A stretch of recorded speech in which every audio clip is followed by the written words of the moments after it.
দিচ্ছি আপনার কাছে করোনা আসবে না, যদি আসে আমার কাছ থেকে বুঝে নেবেন। জান,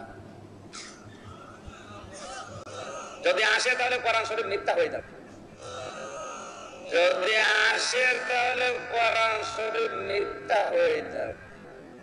ওই যে আপনাদের এক ভাইরাস বক্তা বলেছে না, আল্লাহর কসম করে বললাম, কোরআনের কসম করে বললাম, ওযু করেন, নামাজ পড়েন, কোনোদিন করোনা হবে না।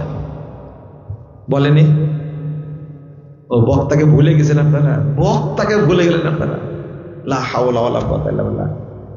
এই যে বাজারি বক্তাগুলো ইসলামকে যে নষ্ট করেছে, মান নষ্ট করেছে, এটাকে বুঝতে পারছেন আপনারা? কেউ মুসল্লির করোনা হয়নি, কোরআন কি মিথ্যা হয়ে গেছে? হ্যাঁ, কেমনে বলে, কেমনে বলে এটা? যদি কেউ কোন মুসল্লি ওযু করে নামাজ পড়ে যে তার যদি করোনা হয় তাহলে কোরআন মিথ্যা, এ কথা বলা যাবে? হ্যাঁ, এগুলো আবিষ্কার করে কেমনে? আল্লাহ যেন আমাদের বোঝার তৌফিক দান করে।